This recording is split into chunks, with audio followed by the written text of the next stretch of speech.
नमस्कार दोस्तों, triple C की इस सीरीज में आज आप पढ़ेंगे classification of computer and IT gadgets के बारे में। क्लासिफिकेशन ऑफ कंप्यूटर के अंतर्गत मेन फ्रेम, मिनी, माइक्रो और सुपर कंप्यूटर, ऐसे ही analogue, digital and hybrid computer और सामान्य उद्देश्य एवं विशिष्ट उद्देश्य कंप्यूटर के बारे में। और इनसे संबंधित जो क्वेश्चंस आपके एग्जाम में आते हैं वह भी मैं आपको वीडियो के लास्ट में बताऊंगा, तो वीडियो लास्ट तक आप जरूर देखिएगा। नमस्कार दोस्तों, मैं अभय एक्सेल कंप्यूटर में आप सभी का स्वागत करता हूं। दोस्तों, आपके इस चैनल पर मैं हमेशा लाता रहता हूं कंप्यूटर टेक्नोलॉजी से जुड़ी नई नई वीडियोस, साथ ही साथ ट्रिपल सी ओ लेवल की टॉप लेवल की क्लासेस। तो अगर मेरे चैनल पर आप नए मेहमान हैं तो चाय कॉफी पी के जाइएगा। जस्ट आई एम जोकिंग भाई, चाय कॉफी नहीं पीना है। आपको जो सामने सब्सक्राइब वाली बटन है उस पर क्लिक करना है, साथ ही बगल में जो बेल आइकन है उसे भी प्रेस करना है ताकि आपको ये सब कुछ मिलता रहे जो भी चैनल पर अपडेट होता है। तो आइए शुरू करते हैं आज की एक क्लास।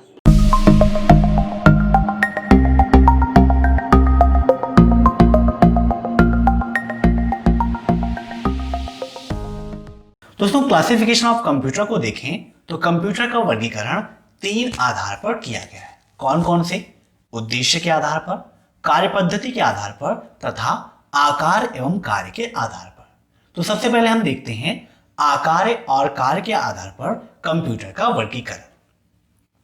तो आकार एवं कार्य के आधार पर कंप्यूटर को 4 भागों में बांटा गया है: main frame computer, mini computer, micro computer और सुपर कंप्यूटर। सबसे पहले यहां पर हम बात करते हैं मेन फ्रेम कंप्यूटर की। दोस्तों, मेन फ्रेम कंप्यूटर आकार में काफी बड़े होते थे और इनकी स्टोरेज क्षमता और डाटा प्रोसेस करने की गति काफी तेज होती थी। मीन्स इसमें हम विशाल मात्रा में डाटा स्टोर कर सकते थे और प्रोसेसिंग भी काफी जल्दी हो जाती थी। मेन फ्रेम कंप्यूटर को मल्टी यूजर कंप्यूटर कहा जाता है। क्यों कहा जाता है? क्योंकि मेन फ्रेम कंप्यूटर में एक साथ कई लोग अलग अलग कार्य कर सकते हैं। ठीक है, मीन्स कोई MS ऑफिस चलाना चाहे तो चला सकता है, कोई अगर लिब्रे ऑफिस चलाना चाहता है तो वो भी चला सकता है। मीन्स अलग अलग कार्य एक ही समय पर कर सकते हैं। इसका उपयोग कहाँ होता है? रेलवे आरक्षण केंद्र में, रक्षा के क्षेत्र में, अनुसंधान के क्षेत्र में, बैंक आदि क्षेत्रों में। क्वेश्चन एग्जाम में आता है कि मेन फ्रेम कंप्यूटर का उपयोग कहाँ होता है या रेलवे आरक्षण केंद्र में किस कंप्यूटर का उपयोग होता है? तो मेन फ्रेम कंप्यूटर का उपयोग होता है। अब इसके बाद बात करते हैं यहां पर हम मिनी कंप्यूटर की।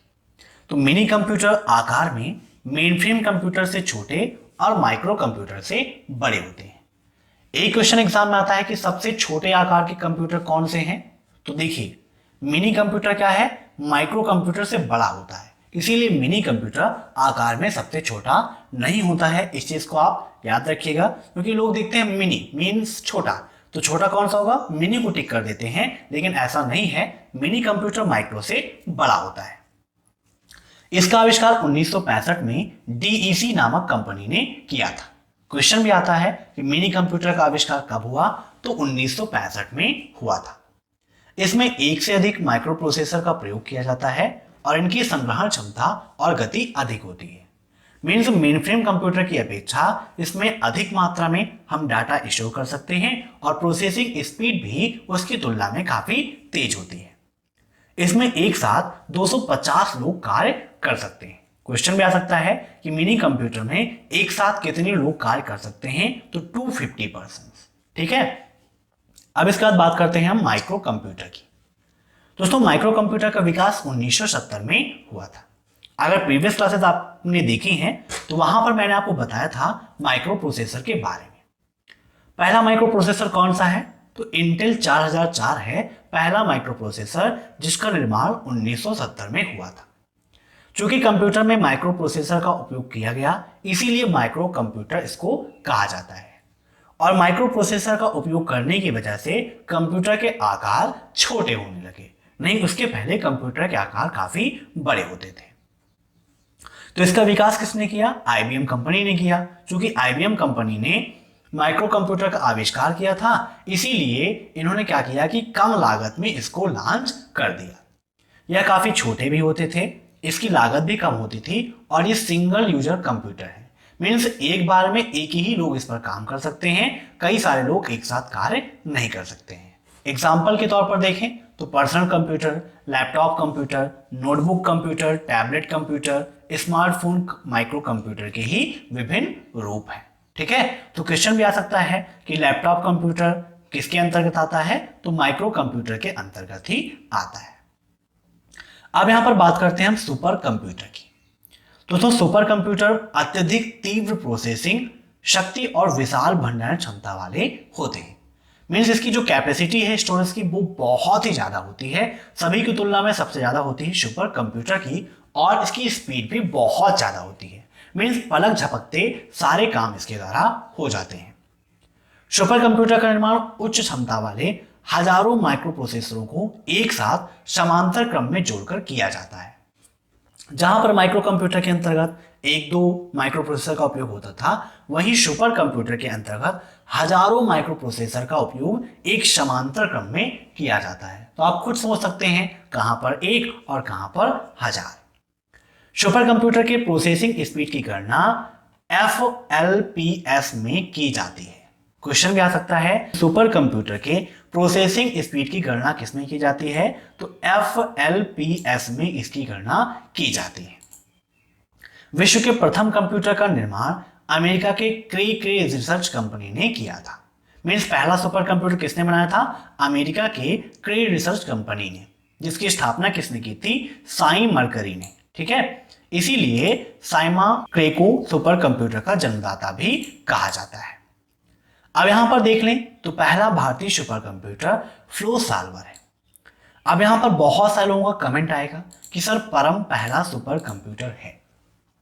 दोस्तों आपकी जानकारी के लिए बता दूं कि परम से पहले फ्लो सॉल्वर का निर्माण किया गया था, लेकिन परम जो है वो पूर्ण सुपर कंप्यूटर है, इसीलिए परम को माना जाता है। लेकिन पहला सुपर कंप्यूटर आपका फ्लो सॉल्वर है, जिसका निर्माण नाल बेंगलुरु द्वारा 1980 में किया गया था।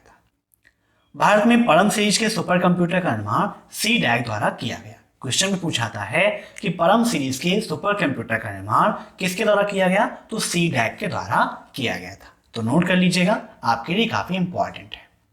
अब इसके बाद देखते हैं हम एनालॉग कंप्यूटर के बारे में। दोस्तों कंप्यूटर में डाटा का निरूपण लगातार परिवर्तित होने वाली राशि अर्थात तापक्रम और दबाव के रूप में होता था एनालॉग कंप्यूटर के अंतर्गत। इनकी स्पीड काफी कम होती थी, इसीलिए अब इसका उपयोग बिल्कुल बंद हो चुका है।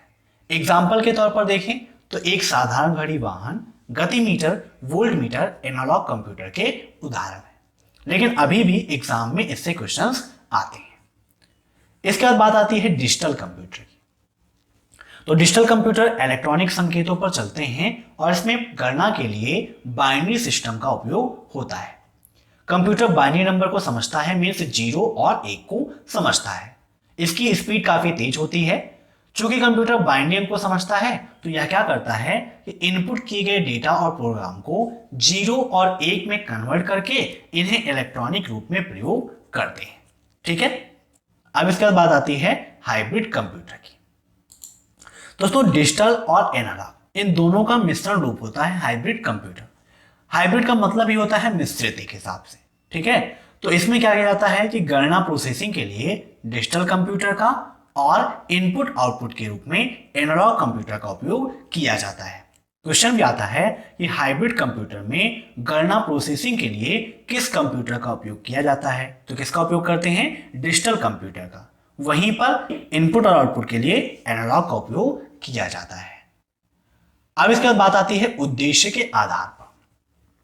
दोस्तों उद्देश्य के आधार पर कंप्यूटर को दो भागों में बांटा गया है, सामान्य उद्देश्य कंप्यूटर और विशिष्ट उद्देश्य कंप्यूटर। सामान्य उद्देश्य कंप्यूटर को देखें तो इन कंप्यूटर्स में अनेक कार्य करने की क्षमता होती है। मीन्स वर्ड प्रोसेसिंग, डॉक्यूमेंट्स को छापना, डाटाबेस बनाना, यह सभी कार्य सामान्य उद्देश्य कंप्यूटर कर सकते हैं। लेकिन वहीं पर अगर हम बात करें विशिष्ट उद्देश्य कंप्यूटर की, तो किसी विशेष काम को करने के लिए विशिष्ट उद्देश्य कंप्यूटर का उपयोग करते हैं। ठीक है, जैसे आपको कहीं पर विशेष जगह जाना हो तो विशेष तरीके से आप तैयार होते हैं, तो वैसे ही कंप्यूटर में विशेष कार्यों को करने के लिए विशिष्ट उद्देश्य कंप्यूटर का निर्माण किया गया। इन कंप्यूटर में सीपीयू की क्षमता उस कार्य के अनुरूप होती है। मीन्स जो काम करना होता है उसी के अकॉर्डिंग सीपीयू को डेवलप किया जाता है। जैसे अंतरिक्ष विज्ञान में, मौसम विज्ञान में, उपग्रह संचालन में, चिकित्सा के क्षेत्र में, यातायात नियंत्रण में आदि क्षेत्रों में विशिष्ट उद्देश्यीय कंप्यूटर का उपयोग किया जाता है।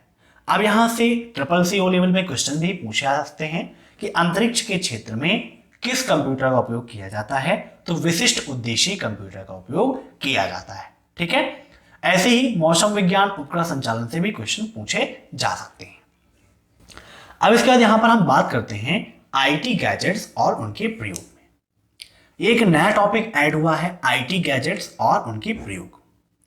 दोस्तों IT गैजेट्स काफी इंपॉर्टेंट है और प्रेजेंट टाइम पर देखें तो IT गैजेट्स के द्वारा ही सारे कार्य हो रहे हैं।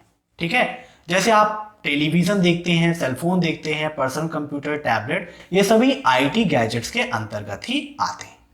मीन्स सूचना और संचार प्रौद्योगिकी के क्षेत्र में IT डिवाइसेस का ही उपयोग होता है और यह एक व्यापक शब्द है जो टेलीफोन वगैरह को कवर करने का काम करता है। IT के अंतर्गत इंटरनेट से जुड़े डिवाइस और वायरलेस तकनीकी द्वारा मोबाइल दोनों शामिल है। IT डिवाइस व्यक्तियों, संगठनों, कंपनियों, सरकारों और शैक्षिक प्रतिष्ठानों के लिए विशेष रूप से डिजाइन किए गए प्रयोगों के माध्यम से डिजिटल दुनिया में एक दूसरे के साथ संवाद करने की अनुमति देते हैं।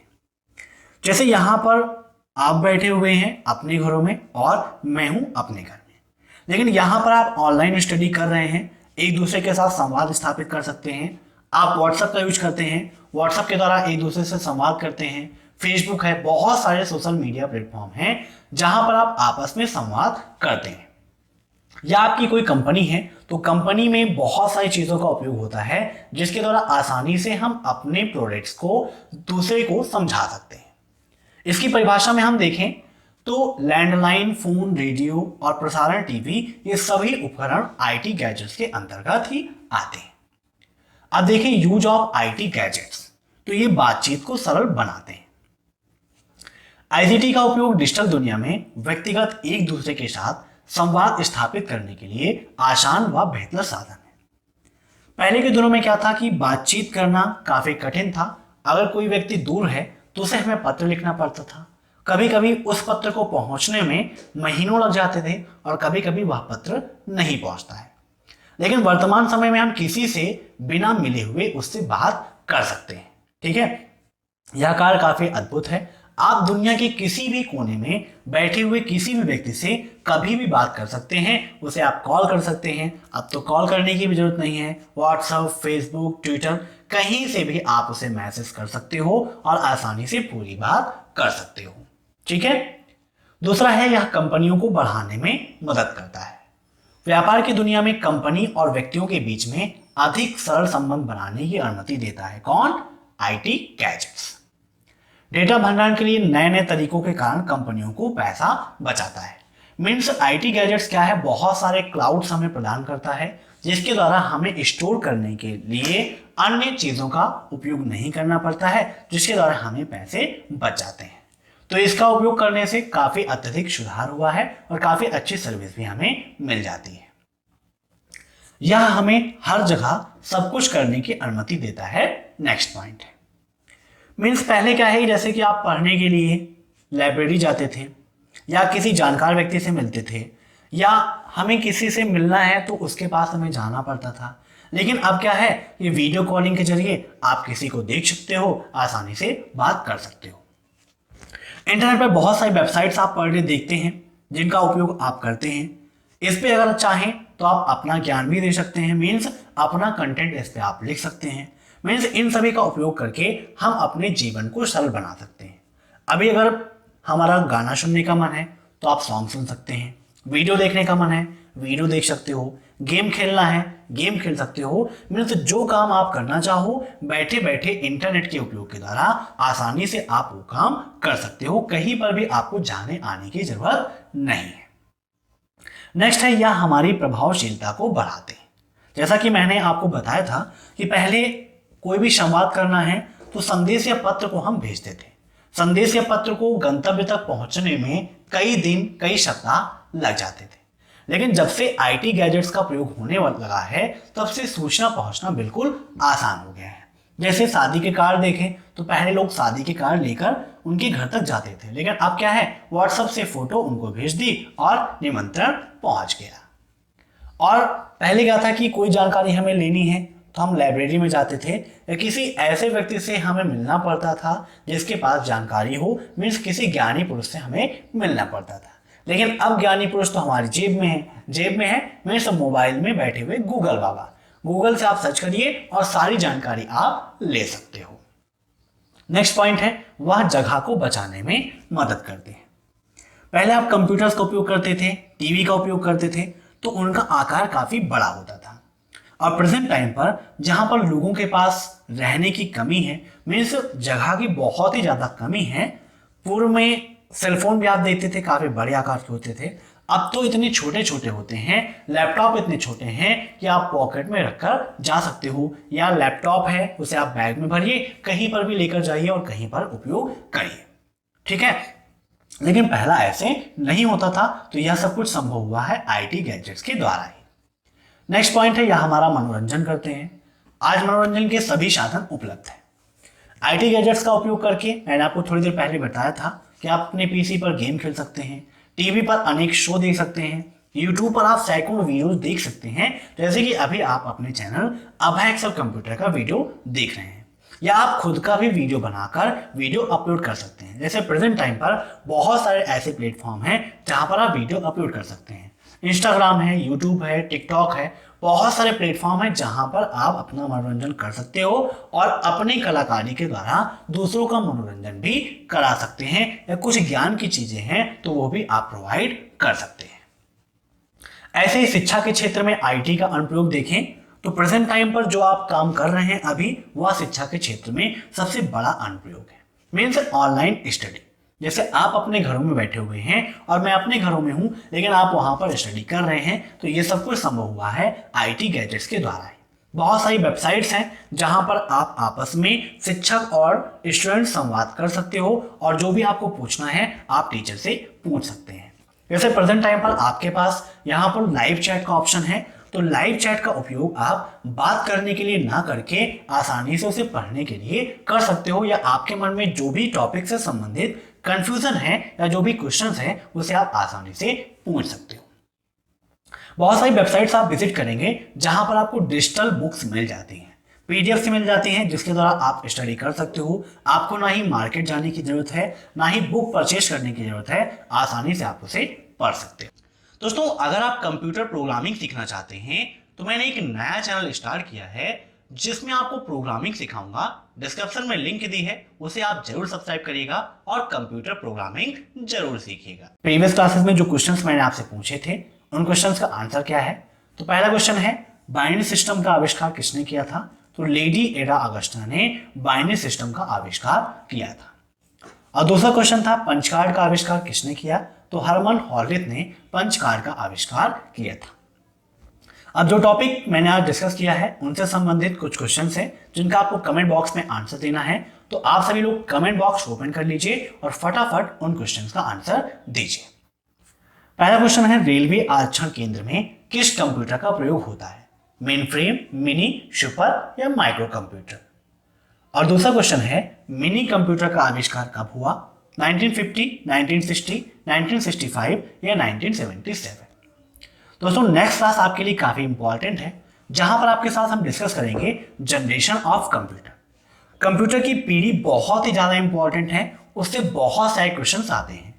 किस जनरेशन में हार्डवेयर के रूप में किसका प्रयोग हुआ, किस जनरेशन में किस लैंग्वेज का प्रयोग हुआ, ऐसे बहुत सारे क्वेश्चंस आपके एग्जाम में पूछे जाते हैं।